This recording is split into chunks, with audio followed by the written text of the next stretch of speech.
Howdy everyone, and welcome back to The More You Grow. First of all, I want to apologize. It's been a few weeks since I made a video, but that's because we've had so much going on and so many things happening that I've been trying to get in order to show you everything that's going to be coming up.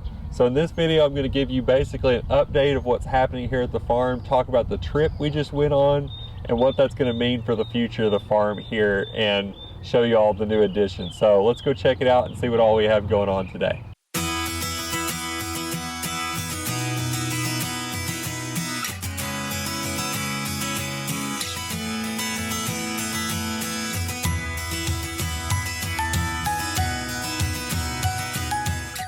So the first thing I want to talk about is the big trip we just got back from.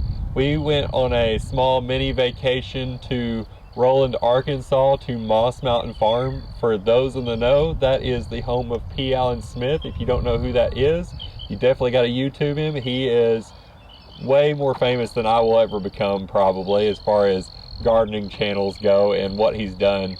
He's been on TV for numerous years and just very, very knowledgeable, fourth generation landscape designer, things like that. And he just has amazing skills that I hope to reach one day. His other big love is heritage poultry. So he is part of the Livestock Conservancy and conserving heritage poultry breeds. And while we were there talking with him and learning more about his farm, we really came up with an idea of something we'd love to do. We love the idea of what he's doing with heritage poultry and seeing the quality of his chickens and poultry and things like that. We wanted to have the same thing, and we wanted to develop that here on our farm. So we picked up some birds from him. So these are the high-end chickens. They're not just your hatchery chickens that you go get at the feed store. These are the high-end version of these genetics. So let's talk about our game plan with what we got and show you a little bit about what we're going to be having here at the farm. So I'm down here with the chickens to show you what we picked up while we were at Moss Mountain Farms. The breed that I've always really loved and that I knew I'd want to do something with someday are buff Orpingtons. They are one of the calmest, most gentle breeds you can get. Beautiful birds, good egg layers, and really just something I knew I could put my name behind and something that I would have a passion for.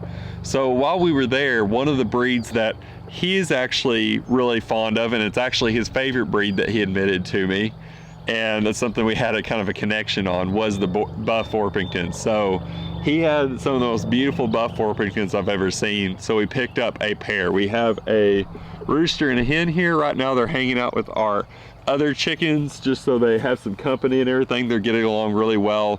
So one thing I want to mention, if you're going to pick up new poultry, especially nowadays with avian influenza going around, you want to quarantine your poultry and make sure that they're going to be healthy before introducing them to your flock. So we made sure to quarantine these guys for a few weeks, just make sure that they're healthy, there are no problems with that, and then we introduce them to the other chickens for now. They're doing really well. There's a few hen squabbles every so often, but that's going to happen. That's just called the pecking order. They're doing fine. They're not really hurting each other or anything like that, so no worries there. He's really happy. This is our rooster here that we got. He is absolutely beautiful. I'll put a picture on the screen where you can see him just a little bit better. But he's loving having all these ladies out here. Let me tell you, he's feeling pretty big about himself out here with all these ladies to take care of. So what we want to do with these pair of buff Orpington, and something else I'm going to show you up at the house in just a minute, is we really want to be the best buff Orpington breeders around. We want to really develop those standards, get the highest quality chickens we can get, and roosters. And it's something that we think we would enjoy. Morgan and I would really enjoy putting our name behind. It's something we enjoy doing with our time, is breeding and raising just high quality chickens of different kinds. So we're starting with the buff Orpingtons here. We might expand out to some others that we will talk about in just a minute. But I want to show you these. They're absolutely beautiful. These are some of the most beautiful chickens I've ever owned. And again, they're very proud of them because they have the highest quality genetics that I've seen in chickens in a long time. So this isn't just your standard hatchery chickens you get at the feed store. These are higher end, higher genetic versions of the buff Orpington. So let me take you up to the house and show you what we're going to do to build up this idea that we have, and something we're going to do to make this happen a little bit quicker. So on top of the rooster and hen that we picked up from Moss Mountain Farms, we picked up something else along the way. And one thing I should mention is when you're getting into breeding any kind of livestock and you're really trying to get the highest quality of genetics you can get, the thing is with breeders, they're never going to give you their best breeding stock. That's what they keep for themselves, as they should. I would not give away my best breeding stock and make it where I have low quality or lower quality animals to choose from. So with chickens though, there is a workaround to this where you can potentially get the higher quality genetics that you wouldn't get otherwise. That is to buy hatching eggs. So not only did we get a few, not only did we get a breeding pair, we got some hatching eggs for the buff Orpingtons. And with this, it's kind of like rolling the genetic dice. We know these come from good genetics, and so we know these are going to be really good chicks. But you potentially could get a champion this way that you wouldn't get otherwise. They're never going to give you their best. If they saw it, they would keep it. But in these eggs, you never know what you're going to get. You might end up getting something that's very average quality as far as what you get from that breeding stock. You might end up with a champion though. So you never know in the eggs. So getting hatching eggs is a good way to potentially get better than what you get with young adults or adult birds. So on top of the buff Orpington hatching eggs, we also had the opportunity to get a different kind of chicken thanks to a very nice individual we met at Moss Mountain that is a breeder of Plymouth Rock Bantams. So we got to give a huge shout out to Russ for giving us this opportunity. And with these Plymouth Rock Bantams, these are very much high quality genetics that we're working with as well, just like with the buff Orpingtons. And if you don't know what a Bantam chicken is, it's a very small breed, or very small variety I should say, of chickens. There's all different breeds of Bantams. There are just the miniature version of the standard breeds like the Plymouth Rocks here. There are big versions of those, and then there are the Bantam version. And then there are the true Bantams, things like Silkies and Japanese Bantams, things like that, where they are all small that way, not just a miniature version of a bigger breed. So with these, we have a mix of different colors or varieties in here. I believe he said there were the Colombian Plymouth Rocks, we have the barred Plymouth Rocks, we have buff, white. There's just a big mix of Plymouth Rock Bantams in here that we're going to try to hatch out and maybe even get into breeding the Plymouth Rock Bantams to offer here at the farm as well someday. So I'm really excited to see how these do. I'm going to make a video on getting these into the incubator, how to incubate and hatch out eggs, and we'll follow along with that as we go on this journey together. And we'll see how this goes, and we'll get all that going on. So let's go back here and let me show you something else that's new on the farm. We also have some new additions back here on the back porch. If you saw in a previous video, I was building an outdoor back porch quail hutch. So based on the name of that, you can guess what we have in here. We have some beautiful Coturnix quail, and I'm going to show you a little bit closer what they look like. We'll talk about what we're going to use them for and the whole setup inside, what I've got going on here. Let's open up the hutch and see what we got here. So here they are, guys. You can see we have our beautiful Coturnix quail. We have 5 altogether. There's 1 male and 4 females, which is a perfect ratio for fertilized eggs. So we want to eat the eggs as well as hatch out some of the eggs from time to time.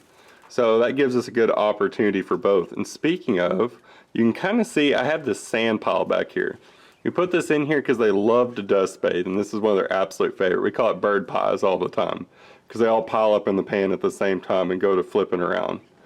We have some things for them to climb on. We have some rocks, some wood, and look there. You can see there is an egg right, you can see there's an egg right back here. Let me grab that real quick.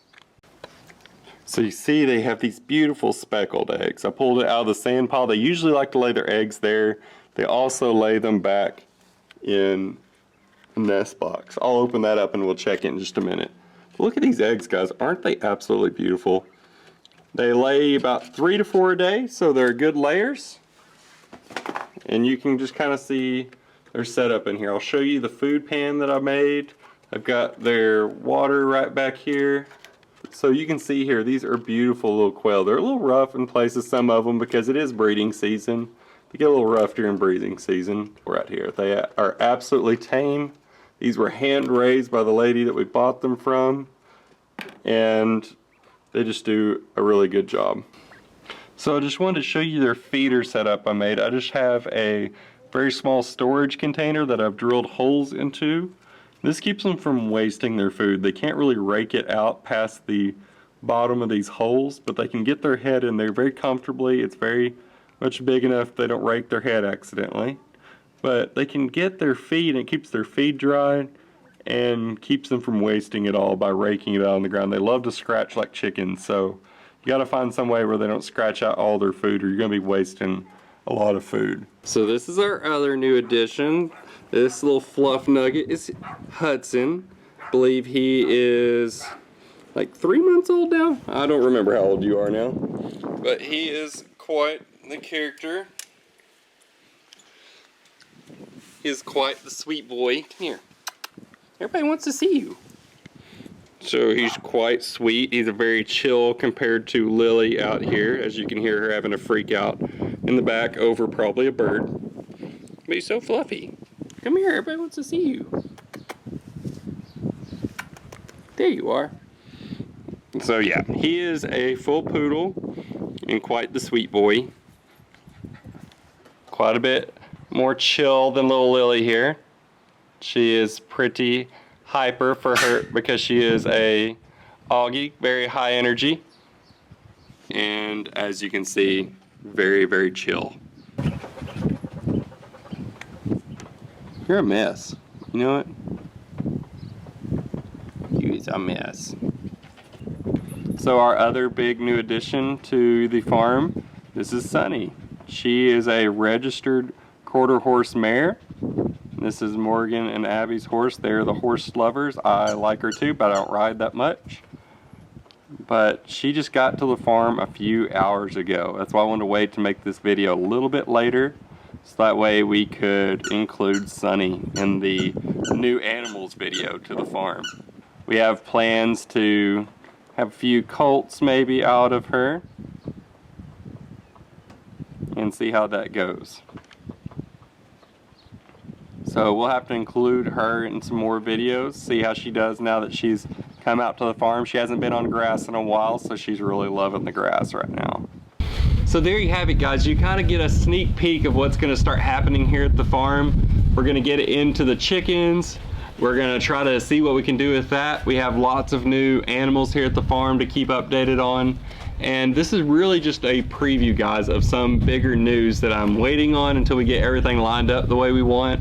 But it's going to be a really exciting time here at the farm, and I'm really happy that you're here with me to go along on this journey. I can't thank y'all enough for all the support you give on this channel over the years. Without you, this channel would be nothing. So it's really all about y'all, and I've been really happy and so blessed to have y'all along on this journey. So if you like this video, be sure to hit that like button. And if you have any questions on any of the new things we've got here at the farm, leave it down in the comments. And what I want you to also put in the comments real quick, guys, I said it earlier in the video, but I feel like we should come up with a name for at least the rooster down here. He's going to be the backbone of our Buff Orpington breeding program right now. He is our kind of star of the program, so we come up with a name for him and we come up with a good one, see what we come up with. Leave a name down in the comments and we'll see what happens there.